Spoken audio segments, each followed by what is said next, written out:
Hello everyone, welcome back to my channel. My name is Zach and today we're doing another ECOMI VeVe video. Currently the price is 7216 on a low of 6818 and a high of 7337 over the past 24 hours. Now about an hour ago, VeVe put out a tweet saying, "Thank you for all your feedback. Master Collector Program version 2 is here." Let's talk about it in today's VeVe AMA Twitter space at 3 PM PT. Updates are the drop lottery, set points, collectible SR points, comics points, comic series points, and point limitations. One sec, I'm actually going to have a look at what time that is for me to UK. Okay, so that's 11 PM. Okay, cool. So VeVe Master Collector Program version 2, the master, or version 0.2 I should say. Very actually important. So this isn't version 2, it's 0.2, and that's going to be important for future iterations. Obviously the first one we've seen is version 0.1, and that's a lot of what we see in gaming as well, where we'll see patch, update, 1.1, 1.2, etc. The VeVe Master Collector will bring exciting benefits to every VeVe collector. The Master Collector program is a new loyalty program available to all users designed to reward active VeVe collectors through the MCP. Collectors can level up by being an active VeVe collector, completing objectives, all while gaining benefits and rewards in a quest to reach the highest level of Master Collector. Now, this is going to be a kind of a long video because I think what it said is, yeah, it's 11-minute read. Plus, I'm going to go through some opinions. So, yeah, let's jump into it. Summary: all VeVe app users are automatically enrolled in the MCP. Points will be awarded retroactively to all active VeVe users. All new VeVe collectors are entered into the MCP starting at level 0. Collectors leveling up by earning points from in-app activity. Collectors can earn one-off points and or daily recurring points. Once the required points are earned, the collector will proceed to the next level. Collectors can spend earned points on various features and products within VeVe. Spending points does not affect your level or rank. Collectors also will earn a rank based on the level and points earned. A collector's rank position is determined by their activity relative to other collectors. Let's have a look at this. Level points. In order to level up, a collector must earn points. No surprise there. Points are awarded to collectors for in-app activity. For example, points can be earned for one-off actions such as purchasing a collectible and or earned daily by owning collectibles or holding completed assets. Once earned, points can be spent on various in-app items and are non-transferable. Points can be earned from the following activities. So we have 100 points when completing new user onboarding. You got 100 points for receiving or for received when completing a set. 25 points when purchasing collectibles in the store, 15 points when purchasing collectibles in the market, variable amount when earning an achievement badge depending on an achievement type. Daily recurring points. Collectors can earn daily recurring points based on their collection and in-app activity. Plus 1 point is given for each collectible owned. If duplicate collectibles are held, these will be subject to diminishing points. So we have 2 points is second collectible is 0.75 points, third collectible is 0.35 points, 4 collectibles or more is 0.1 points. Now this of course is what they've currently decided, but realistically I reckon there will be continuously, basically in perpetuity to a certain extent, ongoing updates with this, as far as, you know, they'll want to be tweaking this based on user feedback and stuff. Collectible bonus points. Collectibles of specific rarities and or mint will receive bonus points, so 0.25 points for a rare, 0.5 points for an ultra rare, and this is where things got controversial on Twitter, 5 points for a secret rare. Limited edition bonus, plus 0.5 points, collectibles with a sub 300 mint. Collectible set points. As sets offer a varying number of collectibles, the points earned are based on the number of collectibles within the set. So 5 points is 5 collectibles or more, 4 points is 4 collectibles, 3 points is 3, etc. Then we have duplicate set points. If you own one or more of the named set, the additional sets are subject to a reduced amount of points versus unique sets. Now, there's a lot of information going on here, right? So let's go through it real quick, and then, you know, we can stop it there. Second set, 30% points versus unique sets. Third set, 20% points versus unique sets. Fourth set and on 10% points versus unique sets. For example, if you own 2 Spider-Man collectibles sets, you would get 1.45 points daily. One Superman equals 1 point. Second Superman equals 0.45 points. Now, okay. This, I think, is not going to be as easy for everyone to, especially for like newcomers, to understand straight away. But I think this will be felt inherently as people use the app, right? I'm just trying to think about how this is accessible, but I think it will be, so long as I think people who are interested and are trying to like, you know, do the due diligence and like get into this properly, they'll learn they'll learn this through their own activity. Daily comic points are based on the rarity of the comic. For example, 0.25 points for a common, up to 6 points for a secret rare. Daily comic points are earned as follows: common is 0.25 points, uncommon is 0.5 points, rare is 2 points, ultra rare is 3 points, and secret rare is 6 points. So we really do have a lot going on with secret rares. Duplicate comics. If duplicate comics are held, these will be subject to diminishing points. So second is 50% of the points, third is 25% of the points, and fourth is fourth plus 10% of the points. Comics low mint bonus plus 50% plus 50% points. I'm losing my mind here with all these points earned by the 5% low mint lowest mint comic available to the public. Excludes any comics retained by VeVe. Now, again, I'm just thinking about this because in Valorant, you can have all these articles, but yeah, people finna be watching videos for this stuff. We need to definitely have, I think, even more condensed and maybe slightly different visuals, I think, eventually.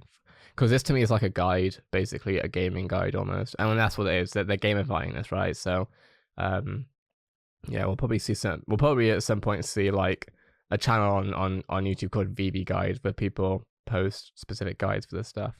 In-app activity, 1 point is received for all in-app activity actions.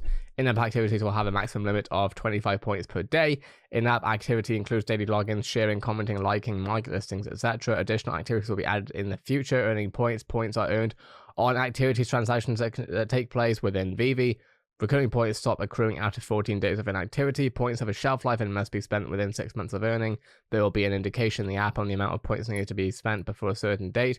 Points which are close to expiring will be used first. Points are calculated and applied once per 24-hour period at a set time each day.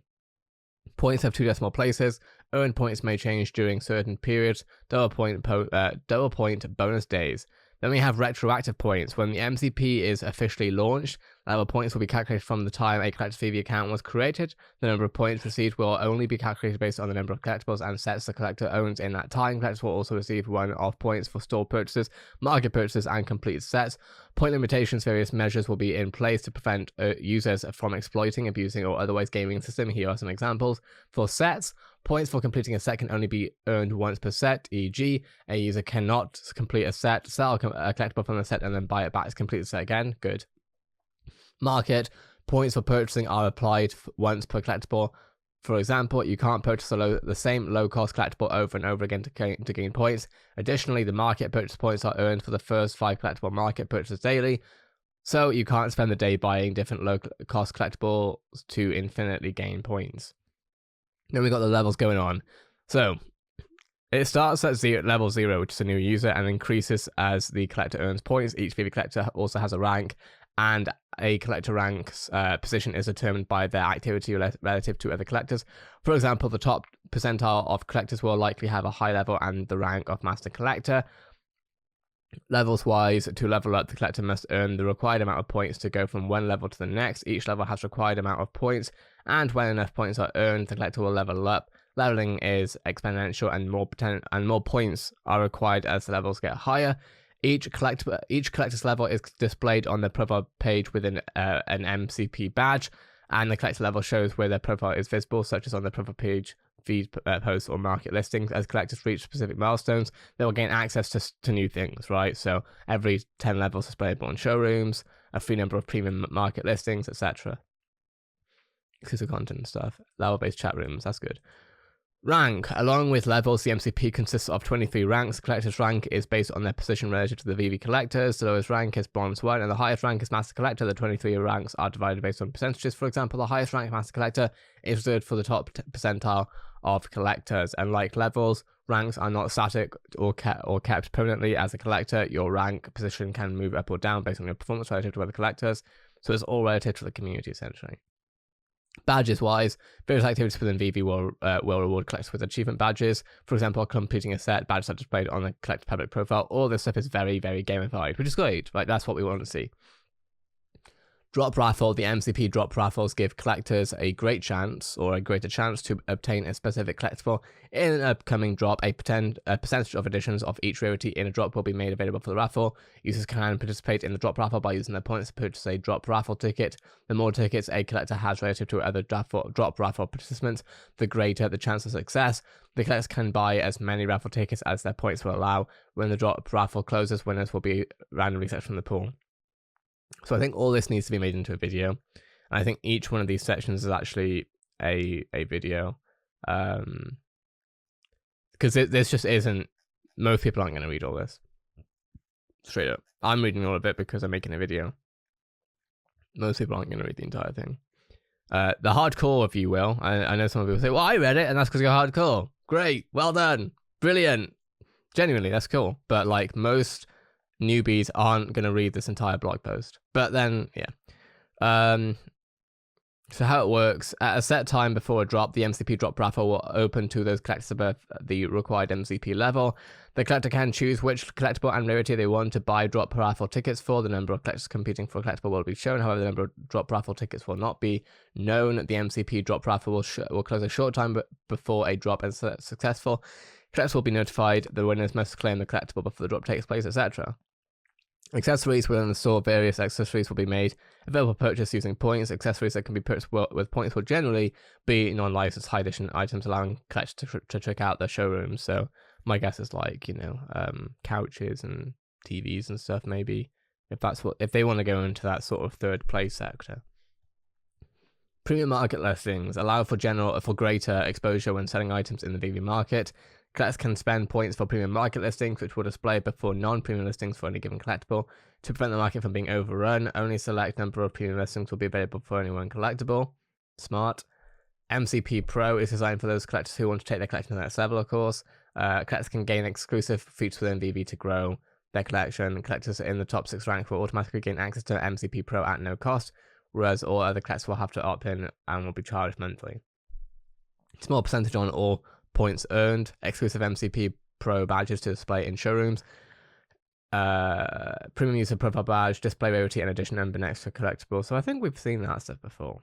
Roadmap to make the MCP available to collectors in an expedient manner. The MCP features will be rolled out in phases: points, levels, ranks, drop raffle, accessories, premium market listings, badges, MCP Pro. Okay. I think the really important thing here, I guess we can go through this real quick. All registered users will be automatically enrolled. It will be available in VeVe soon, basically. Development on phase 1 is now underway. When will each phase be released? So they can't really give us an exact time. Will points be retroactive? Yes, points will be calculated from the day VeVe launched, so your activity within VeVe today will contribute to your MCP level and rank. The number of points received will only be calculated based on the number of collectibles and sets the collector owns in that time. They're received via transfers, will not receive the one-off points listed earlier in the article, but will also be calculated retroactively from the time you acquired them, or simply you will get points for holding a set. Okay. Why is MCP Pro available to the top 6 ranks? At VeVe, we support the collectors who are the most active. If I held collectibles and set in the past but sold them before the MCP releases, will I still earn points? Yes, those collectibles. So you can read all this if you're really interested. I think we'll go to what Val was talking about, and then I'm gonna give my own slight take on it, I guess. So it's safe to say that SR Secret Rare is officially king. Not only are they the most profitable and valuable because of scarcity, now they come with every advantage as well. Good luck to all those rarities. But actually no point in holding those collectibles.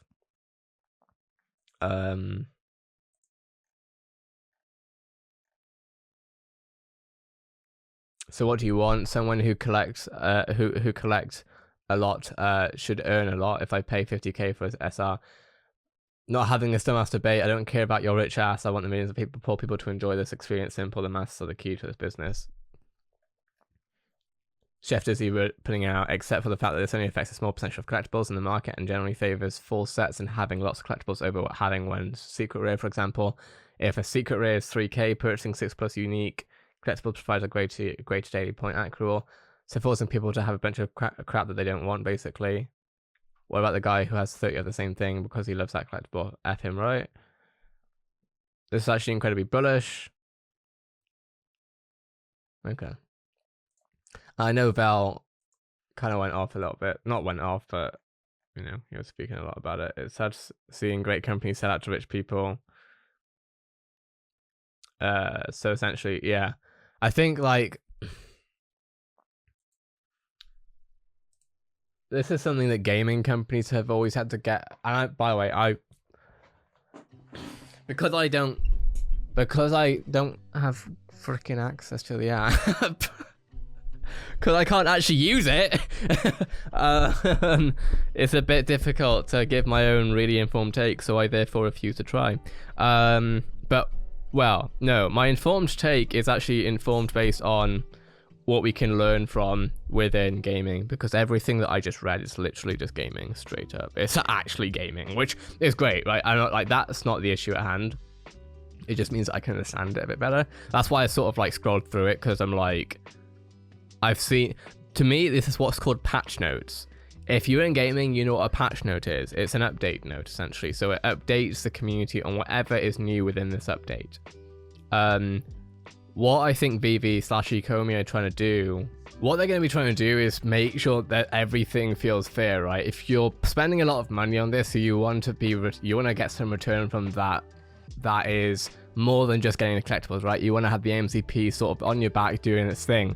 At the same time, they need to make sure that people who aren't necessarily spending all their money, you know, because they're newcomers, they're still learning, they're still not sure about things, etc. Everyone needs to have a good opportunity and a good experience. So it's trying to find the balance between that, and that does take time. People are not going to be happy about that straight away. It's as simple as that. But realistically, they can do what they can do. And honestly, the community feedback, like, they do listen.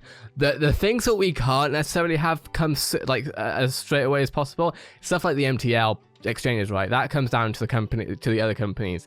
But with stuff like this, ECOMI has every single, as far as I'm concerned, at least every single,